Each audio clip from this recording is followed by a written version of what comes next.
Good evening family, welcome back to my channel. আজকে একটা parcel এসেছে, তো পার্সেলটা জুন খুললো আর কি। তো পার্সেলে একটা তাওয়া নিয়েছি, ননস্টিকের তাওয়া, আরও একটা জিনিস নিয়েছি, সেটা দেখাচ্ছি তোমাদের পরে। তার আগে বলি, ননস্টিকের না আমার মানে অনেকগুলো বাসনই আমি ব্যবহার করেছি। ননস্টিকের বাসন ব্যবহার করা একদমই ভালো নয়, শরীরের জন্য ক্ষতি, আমি জানি। তো সেই কারণেই না আমি আগে যেগুলো ব্যবহার করেছি সেগুলো মানে আরও হয়তো চলতো অনেক দিন, বাট আমি খুব বেশি ব্যবহার করিনি। অল্প কিছুদিন ব্যবহার করার পরে তারপরে ওগুলো আমি সব দিয়ে দিয়েছি। আর নতুন দুটো ছিল, একটা কড়া ছিল, একটা চাটু ছিল, তো নতুনগুলোও আমি দিয়ে দিয়েছি। আমার যে হেল্পিং হ্যান্ড ছিল আর কি, তাদেরকে দিয়ে দিয়েছি, কারণ ভয়েতে। তারপরে এই এই বছরটা নয়, দেখছি যে সবাই পাটিসাপটা বানাচ্ছে ব্লগে, দেখতে পাচ্ছি। আমার খুব খেতে ইচ্ছা করছে, কিন্তু পাটিসাপটা খেতে গেলে না এমনি নর্মাল চাটুতে ভালো ওঠে না, জানো তো। তো আমি তুলতে পারি না, তো যার জন্য আর কি ওই যে মানে গোলার যে রুটিটা আর কি, তো ওই জন্য ভাবলাম চলো একটা ননস্টিকের চাটু নিই আর কি। তো সেই জন্য নিয়েছি, আর এইটা নিয়েছি। এটাকে কি বলে আমার মানে পেটে আসছে, মুখে আসছে না, তোমরা কেউ জেনে থাকলে আমায় বলো।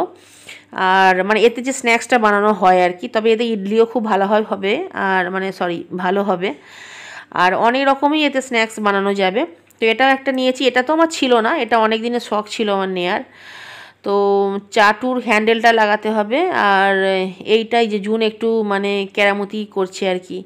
ওকে বললাম যে ওটা তুই পারবি না, স্ক্রুড্রাইভার চাই। স্ক্রুড্রাইভার আমার কাছে নেই, ওটা শুভমের কাছে আছে, তো ওটা শুভমকে দিয়েই পরে লাগিয়ে নেব আমি। এটাও খুব ভালো হয়েছে জানো তো, মানে দামটাও ভালোই নিয়েছে। আর এই দুটো কিনেছি আমি জুনের পাপার পকেট মেরে কিনেছি, জানো তো। তো কীরকম হয়েছে তোমরা অবশ্যই কমেন্ট করে জানিও।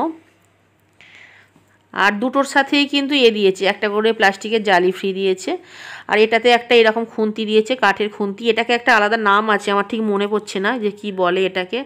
আর ওটাতেও একটা ওই খোঁচা মেরে তোলার জন্য একটা প্লাস্টিকের কাঠি দিয়েছে। আজকে না শুভম, আজকে নয় অ্যাকচুয়ালি শুভম কালকে গিয়েছিল বাগনানে, তো আজকে এলো। তো বাপি না অনেক মিষ্টি পাঠিয়েছে, আর মানে গরম গরম রসগোল্লা। আর এগুলো না ক্যামেরায় বোঝা যাচ্ছে না, জানো তো, মনে হচ্ছে যেন ছোটো, কিন্তু অনেক বড় ছিল রসগোল্লাগুলো। আর পান্তুয়াগুলো তো আরও বড় ছিল। তো আমরা তো যেহেতু গয়লা না গাইস, তো আমাদের মানে ঘরে ঘরে মিষ্টির দোকান, তো আমাদেরই আর কি সব চেনা যারা আছে আর কি, পরিচিত জেঠুরা কাকারা, তাদের দোকান থেকেই বাপি মিষ্টি কিনে পাঠিয়ে দিয়েছে। আমি যখন বোম্বে থাকতাম তখনও না বাপি মিষ্টি কিনে কিনে পাঠাতো। তার কারণ হচ্ছে যে আমি পান্তুয়া খেতে খুব ভালোবাসি, আর সবথেকে বেশি ভালোবাসি ল্যাংচার পান্তুয়া। এখন তো ল্যাংচা খুব একটা দেখা যায় না, মানে পাড়ার যেসব দোকান বা আশপাশে যেসব দোকান না মিষ্টির, সেই দোকানগুলোতে ঝট করে দেখা যায় না ল্যাংচাটা। পান্তুয়াটা তাও পাওয়া যায়। যাই হোক, এইসব ব্যাপার। সবজি তো অনেক রকম সবজি কিনেছি, তোমরা দেখলে, ধুয়ে মানে একটু হাওয়া খাওয়াতে দিয়েছি। আর এখানে হচ্ছে রাত্রে আজকে অনেক কিছু রান্না হচ্ছে, জানো তো। তার আগে একটা কথা বলি তোমাদের, যে বাবা মায়ের মতো না কেউ হবে না। আর আমার বাপি আমাকে সব থেকে বেশি ভালোবাসে, আমার মায়ের থেকেও আমার বাপি আমাকে বেশি ভালোবাসে। তো আমার বাপি শুধু এখন বলে নয়, আমি কি খাই না খাই সেগুলো সব সময় মানে খেয়াল রাখি, আমি ওষুধ খাচ্ছি কি। নিজেও কিন্তু ওষুধ খায়, নিজের ওষুধটা কখন খায় আমি জানি না, কিন্তু আমি ওষুধ খেয়েছি কি না, প্রেশারের ওষুধ, গ্যাসের ওষুধ, খাবার খাচ্ছি কি না, আমাকে না নিয়ে খেতে বসে না। যখন আমি বাগনানে যাই না, যখনই খাক তখনই বলবে খেয়েছিস, আয় আয় টেবিলে বস, মানে এই রকম টাইপের। যেটা আমার বোনেদের সঙ্গে কিন্তু করে না, শুধু আমার সাথেই করে। আজকের মতো bye guys, thanks for watching.